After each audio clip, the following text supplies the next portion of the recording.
Bonjour tout le monde! Ça y est, on avance, alors surtout n'hésitez pas à vous abonner et à partager. À l'heure où j'écris ces vidéos, je suis encore un débutant. J'apprends beaucoup en regardant des vidéos, en lisant des livres, en écoutant des enseignements. Et merci beaucoup pour tous vos commentaires qui vraiment m'encouragent et qui m'indiquent que je suis sur le bon chemin. Surtout, n'hésitez pas à me dire s'il y a quelque chose que vous ne comprenez pas ou que j'aurais mal expliqué. Des fois, allez hop, arrête tes mamours, on n'est pas chez Mémé. Un pouce en l'air, un abonnement et on y va. Ouais, faut savoir être cash parfois. Mais aussi savoir faire preuve de sagesse et de discernement. Savoir se remettre en question, bousculer nos croyances pour changer d'angle de vue et prendre de la hauteur. Tu commences à devenir un peu trop spirituel. Et ça tombe bien, c'est exactement le but. Le but de quoi? Le but de toi, car apprendre à connaître Dieu, ça se passe pas avec le cerveau, mais avec le cœur. La communication passe par cette étape indispensable qui est d'écouter son cœur. Bam, bam, bam. Mini, mini, Mama hat ein Bum-Bum-Stand, ein Bum-Bum-Stand, ein Bum-Bum-Stand.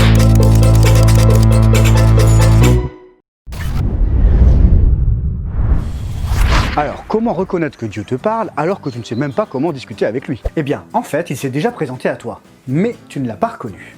Job 33,14. Dieu parle cependant tantôt d'une manière, tantôt d'une autre, et on ne le remarque pas.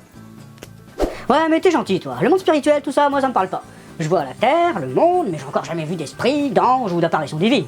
Des théophanies. Ouais, à part dans les films ou dans les rêves, voire même dans tes cauchemars. Ok, reprenons depuis le début, parce que là, on s'éloigne. Voyons comment lire avec son cœur. Genèse 1, verset 1. Ah ouais, là, on revient au début de l'intro du prologue. Mais non, il n'y a pas de prologue ou d'avant-propos. Pas possible. La Bible, c'est un regroupement de livres écrits par une quarantaine d'auteurs. Mais on en parlera plus tard. Décidément, il y a beaucoup de choses que tu aborderas plus tard. Chaque chose en son temps. Donc, Genèse 1, verset 1. Au commencement, Dieu créa le ciel et la terre. Waouh! Dieu crée le ciel, avec les nuages, tout ça, et puis après il crée la terre. Là, ça va, je vois bien de quoi ça parle. Et Dieu dans tout ça, il est où? Dans le ciel? Sur la terre? Eh bien, Jésus nous donne la réponse, c'est écrit dans Matthieu 6, 9. Notre Père, qui es aux cieux. Ah, ok. Donc Dieu, il est dans le ciel. Il me suffit de prendre une fusée et d'aller directement dans le ciel pour le rencontrer. Attention, c'est parti. Dieu, j'arrive.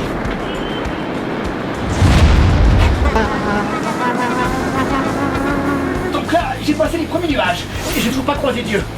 Ah, j'arrive dans la stratosphère. Je sors de l'atmosphère terrestre et... Oh, waouh, j'aperçois les étoiles. Oh, oh, oh, ah, ah, ah, ah, ah.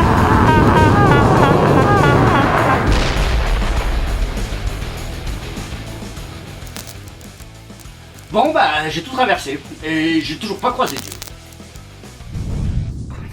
C'est normal, parce que le ciel dont il est question, ce n'est pas le ciel physique, avec les nuages et la couleur bleu azur. Non, il parle des choses célestes, d'une dimension différente, la dimension spirituelle. Et ensuite, il crée la Terre, toute la dimension physique, naturelle. La matière, c'est-à-dire les particules, les atomes et tout ce qu'on découvre en physique depuis une centaine d'années. Donc Dieu crée d'abord le monde spirituel, le ciel, et ensuite il crée la Terre, le monde physique. Notre Père qui est dans le ciel est donc dans la dimension spirituelle. Dieu est esprit. Ça paraît logique. Continuons un peu plus loin, Genèse 1, 27. Dieu créa l'homme à son image, il le créa à l'image de Dieu. Il le créa mâle et femelle. Dieu crée l'homme à son image. L'homme, c'est-à-dire l'être humain. Mais Dieu, il est spirituel. Exactement. Donc Dieu crée d'abord l'homme dans la dimension spirituelle. Attends, il y a un problème là. Parce que si le spirituel, on peut pas le voir avec nos yeux, comment nous, qui sommes faits de chair et de sang, on peut nous voir avec nos yeux? Hein? Comment on peut être dans le monde naturel? Eh bien, tout est expliqué dans Genèse 2, 7. L'Éternel Dieu façonna l'homme avec la poussière de la terre. Quand on lit ça avec notre cerveau, on se dit que Dieu, il a pris de la poussière, il a fait une sculpture, et hop, ça fait un homme. La suite de Genèse 2, 7, il insuffla un souffle de vie dans ses narines, et l'homme devint un être vivant. Non mais genre, si je fais un bonhomme avec de la terre et que je lui souffle dessus, ça va pas donner un être vivant. Non, et c'est là ce que j'appelle lire avec son cœur, lire avec son esprit. Seul Dieu peut donner la vie par le souffle. Si tu lis la Bible avec ton intelligence, que tu prends tout au premier degré, tu auras des événements historiques, des éléments poétiques, mais très souvent des éléments irrationnels. Alors que si tu la lis avec l'esprit, en essayant de comprendre ce que veut dire telle ou telle image, tu commenceras à saisir ce que Dieu veut nous dire. Quand, par exemple, il dit façonner l'homme avec la poussière de la terre, comme nous l'avons déjà vu, c'est le monde matériel. La poussière, tu le sais bien, ce sont ces toutes petites particules qui viennent de la terre. Les toutes petites particules du monde matériel, ce sont les atomes, qui s'assemblent pour former des molécules, et au final de la matière qu'on voit, et qui s'organisent. Que Dieu façonne. Ah ouais, je commence à comprendre l'histoire des images. C'est un peu comme quand on dit prendre ses jambes à son cou pour dire qu'en fait on s'enfuit. Bah ouais, tu mets pas vraiment tes jambes à ton cou pour courir. Bah, c'est comme bizarre comme position. On continue? Donc tout d'abord, Dieu crée l'homme à son image, il le crée spirituel. Puis, il le façonne dans le monde matériel. Donc l'homme a un esprit et un corps. Et le souffle de vie qui lui insuffle dans ses narines, c'est notre âme, celle qui donne vie à cette créature à la fois spirituelle et naturelle. Mais quand Dieu nous a créés, il trouva ça génial. C'est même marqué dans Genèse 1, 31. Dieu regarda tout ce qu'il avait fait et il constata que c'était très bon. C'est bon, très très bon. Mais alors, c'est quoi le bug avec nous? Pourquoi il nous considère pécheurs si quand il nous a créés, il a trouvé ça très bon?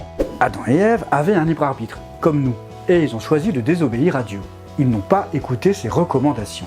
Ils ont raté la cible. C'est ce qu'on appelle péché. Et c'est pourquoi ils ont été chassés du jardin d'Éden. Dieu prit d'ailleurs des décisions radicales avec Ève. Genèse 3, 16, il dit à la femme « J'augmenterai la souffrance de tes grossesses. C'est dans la douleur que tu mettras des enfants au monde, tes désirs se porteront vers ton mari, mais lui, il dominera sur toi. » Ah ouais, c'est pas très cool ça. Et pour Adam aussi, c'est juste après dans Genèse 3, 17, il dit à l'homme « Puisque tu as écouté ta femme et mangé du fruit au sujet duquel je t'avais donné cet ordre, tu n'en mangeras pas, le sol est maudit à cause de toi. C'est avec peine que tu en tireras ta nourriture tous les jours de ta vie. Il te produira des ronces et des chardons, et tu mangeras de l'herbe des champs. C'est à la sueur de ton visage que tu mangeras du pain, et ce, jusqu'à ce que tu retournes à la terre, puisque c'est d'elle que tu as été tiré. Oui, tu es poussière, et tu retourneras à la poussière. Et c'est pas tout. Le serpent qui a trompé Ève en prend lui aussi pour son grade. C'est marqué dans Genèse 3,14, donc juste avant Adam et Ève, l'Éternel Dieu dit au serpent, « Puisque tu as fait cela, tu seras maudit parmi tout le bétail et tous les animaux sauvages. Tu marcheras sur ton ventre et tu mangeras de la poussière tous les jours de ta vie. » Bah, il a pas de jambes, c'est normal qu'il mange de la poussière de temps en temps. Petite question, de quoi est fait l'homme? De la poussière de la terre. Le serpent pourra donc se nourrir de ce qui compose Adam et Ève. Un serpent, ça mange pas des hommes. Bah, le très gros serpent, ça peut. Toutes les images ont une signification quelque part ailleurs. Le serpent, on sait qui c'est dans Apocalypse 12, 9. Le grand dragon, le serpent ancien, appelé le diable et Satan, celui qui égare toute la terre. Donc Satan qui a tenté l'homme pourra manger de l'homme toute sa vie. Oui, mais Satan c'est un ange déchu. Il n'est pas fait de matière, c'est un être spirituel. Donc Satan, être spirituel, se nourrira des hommes faits de poussière, les hommes dans leur dimension naturelle. Et ça veut dire quoi, tout ce charabia? Ça veut dire que Dieu nous crée dans le monde spirituel et nous façonne dans le monde naturel. Donc dès qu'un homme commence à être façonné dans le ventre de sa mère, Satan peut commencer à se nourrir de lui. Et ça va durer tout le temps de notre vie sur Terre. Comment un serpent spirituel peut manger ton corps naturel, ton corps physique? Faut m'expliquer parce que là c'est vraiment n'importe quoi. L'œuvre du serpent, de Satan, est spirituelle et les résultats de ses activités dévorantes se traduisent physiquement dans notre corps. D'ailleurs, nous utilisons plein d'expressions autour de la nourriture pour dire que quelque chose ne va pas. On parle d'un mal qui nous ronge, de pensées qu'on rumine, qu'on entretient tout au long de la journée jusqu'à en devenir presque une obsession, au point même de ne plus réussir à dormir. Et ne pas bien dormir, à la longue ça cause des problèmes physiques. Perte de l'attention, accidents, problèmes cardiaques, dépression. Nous pouvons aussi être absorbés par quelque chose, comme esclaves, enchaînés, aveuglés, complètement incapables de s'arrêter de la pratiquer. Un jeu vidéo, une série, son smartphone, son travail, au point de ne plus pouvoir s'en détacher. Dans la vie, quand quelque chose nous absorbe, nous nous isolons, nous coupons nos relations pour pouvoir la pratiquer tranquillement. Nous entendons aussi parler parfois d'angoisse qui nous bouffe, dévorée par une peur irrationnelle, l'impression de ne pas pouvoir être aimé, et donc de boire pour retrouver confiance en soi, de fumer ou se droguer pour être accepté des autres, amis ou boulot. Bon, des manières d'exprimer que quelque chose est en train de nous manger, il y en a des tas. Nous n'allons pas toutes les faire, mais Satan, le serpent ancien, continuera de nous manger toute notre vie. Sauf si on se reconnecte au spirituel, à la source, à Dieu, en arrêtant de réagir au quart de tour ou d'écouter la moindre de nos émotions, la plus petite de nos pensées bizarres. Ça a l'air facile dit comme ça, mais si notre esprit n'est pas régénéré, si nous ne sommes pas reconnectés à la source, cette tâche semblera impossible à atteindre. Car c'est le Saint-Esprit qui nous convainc du péché. C'est lui qui nous indique ce qui est bien et ce qui est mal selon Dieu. Dieu qui nous donne aussi les moyens de sortir de cette situation et la force de résister. Pour en revenir à Jésus mort sur la croix, si nous croyons en lui et en ce qu'il a fait, nous naissons de nouveau. Notre esprit vit une nouvelle naissance dans le monde spirituel et la connexion est rétablie. Alors, nous avons encore ce corps de poussière que Satan essaiera de manger, mais étant une nouvelle créature dans le monde spirituel, il n'a aucune prise sur nous. Il nous mentira. Comme il l'a fait à Ève quand il lui a dit dans Genèse 3:5 « Vos yeux s'ouvriront et vous serez comme Dieu.